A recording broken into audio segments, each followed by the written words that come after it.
Shri Balaji tractors and Motors मध्ये कोणताही tractor खरेदी करा आणि मिळवा हमखास बक्षीस। तर मग विचार कसला करताय, आजच आपला ट्रॅक्टर घरी आणा। आमचा पत्ता पुणे नाशिक हायवे, कुकडी कॉलनी, नारायणगाव, तालुका जुन्नर, जिल्हा पुणे। भगवान की जय। माऊली ज्ञानेश्वर महाराज की जय। जगद्गुरु तुकाराम महाराज की जय। हिंदवी स्वराज्याचे सरसंस्थापक छत्रपती शिवरायांना मानाचा मुजरा करतो। भारतीय राज्यघटनेचे शिल्पकार भारतरत्न डॉक्टर बाबासाहेब आंबेडकर यांना मानवंदना अर्पित करतो आणि ज्यांच्या आशीर्वादाने, ज्यांच्या कृपेने आपण सर्व लोक या आषाढीचा आनंद घेतो आहे, त्या पांडुरंगाच्या चरणी नतमस्तक होत त्यांचा आशीर्वाद घेतो। आज या पवित्र पर्वावर या ठिकाणी उपस्थित असलेले आपल्या मंदिर समितीचे अध्यक्ष श्री गैनीनाथ महाराज औसेकर, त्याचप्रमाणे या संपूर्ण वारीमध्ये ज्यांनी अतिशय सुंदर नियोजन केलं आणि वारीला एक नवीन उंची देण्याचं काम ज्यांनी केलं, ते जिल्ह्याचे पालकमंत्री श्री जयकुमार गोरेजी, आमचे सहकारी मंत्री आकाश फुंडकरजी, गिरीश महाजनजी, संजय सावकारेजी, या ठिकाणी उपस्थित समाधान अवताडेजी, सुरेश खाडेजी, त्याचप्रमाणे आजचे मानाचे वारकरी श्री कैलास दामू डगले, सौ डगले बहिणी, श्री चंद्रकांत पलकुंडवार, श्री अभिजित पाटील, श्री चैनसुख संचेती, श्री सचिन कल्याण शेट्टी, श्री शिवाजी पाटील, श्री बाबासाहेब देशमुख, श्री देवेंद्र कोठे, श्री आमदार रणजित सिंह मोहिते पाटील, आपले जिल्हाधिकारी कुमार आशीर्वाद, या ठिकाणी मंचावर आणि मंचासमोर उपस्थित सर्व आपल्या मंदिर समितीचे सदस्य आणि या ठिकाणी विविध संस्थांचे सर्व प्रतिनिधी, सर्व वारकरी भगिनी आणि बंधूंनो, खरं म्हणजे आपल्या सर्वांच्या जीवनातला हा एक अतिशय आनंदाचा क्षण असतो, ज्यावेळी आषाढी एकादशीच्या निमित्ताने पांडुरंगाचं दर्शन हे आपल्याला घेता येतं आणि त्यांची पूजा या ठिकाणी करत असताना जो भाव आपल्याला अनुभवायला मिळतो, तो खऱ्या अर्थानं अतिशय अवर्णनीय अशा प्रकारचा भाव आहे। ही आपली वारीची परंपरा शेकडो वर्षापासनं कुठल्याही गोष्टीची तमा न बाळगता सातत्याने सुरू आहे। मुघली राजवटीमध्ये अनेक अत्याचार होत असताना ही परंपरा थांबली नाही, इंग्रजांच्या काळात देखील ती थांबली नाही, किंबहुना ही परंपरा सातत्याने वाढताना आपल्याला पाहायला मिळते आहे। आणि यावर्षी तर वारीने एक नवीन विक्रम या ठिकाणी केलेला आहे। इतक्या मोठ्या प्रमाणात वारकरी या वारीमध्ये चालत पांडुरंगाच्या दर्शनाकरता या ठिकाणी आले।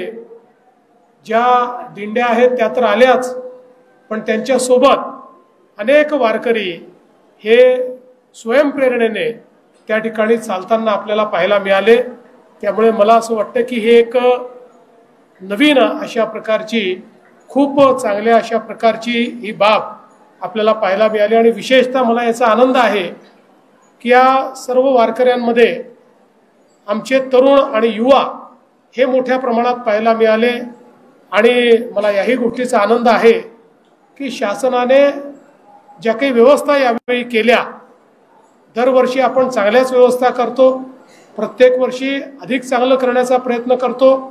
यावेळी आमच्या पालकमंत्र्यांच्या नेतृत्वात प्रशासनाने चांगले जर्मन हँगर्स तयार केले, त्यामुळे पावसाची चिंता न करता चांगल्या प्रकारे थांबण्याची व्यवस्था त्या ठिकाणी झाली। निर्मल वारीच्या माध्यमातून अतिशय चांगलं त्या ठिकाणी शरीर धर्म जो काय आहे त्याचं पालन करण्याकरता व्यवस्था ही करण्यात आली। त्यामुळे कुठेही आपल्याला घाण पाहायला मिळाली नाही आणि निर्मल वारी सोबत हरित वारी होताना देखील आपण पाहिली, पर्यावरणपूरक वारी होताना देखील आपण बघितली।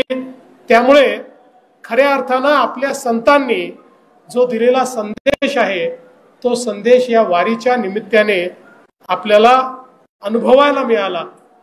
आणि या आपल्या वारकरी परंपरेमध्ये, आपल्या वारीमध्ये आणि पांडुरंगाच्या भक्तीमध्ये सगळ्यात महत्त्वाचं जर काही असेल तर प्रत्येक व्यक्ती दुसऱ्या व्यक्तीतला पांडुरंग पाहतो आणि त्याच्यासमोर नतमस्तक होतो।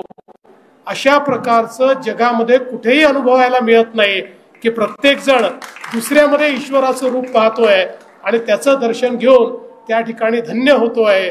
मला असं वाटतं ही जी परंपरा आहे की ज्या परंपरेने खऱ्या अर्थानं अतिशय अडचणीच्या काळामध्ये आपल्या भागवत धर्माची पताका या ठिकाणी उंच ठेवली आणि हा वैष्णवांचा जो मेळा आहे हा अशाच प्रकारे वाजत गाजत नाचत हरिनाम त्या ठिकाणी हरिपाठ करत खऱ्या अर्थानं जेव्हा निघतो त्यावेळी निश्चितपणे मला असं वाटतं की एक वेगळी असीम अशा प्रकारची ऊर्जा तयार होते। आणि माझा महाराष्ट्र हा जो आज प्रगतीच्या दिशेने चाललेला आहे त्या प्रगतीमध्ये आध्यात्मिक प्रगती ही सर्वात महत्त्वाची आहे आणि त्या प्रगतीचं खरं म्हणजे जे पाईक आहे ती आमची वारी आहे, आमची ही संस्कृती आहे।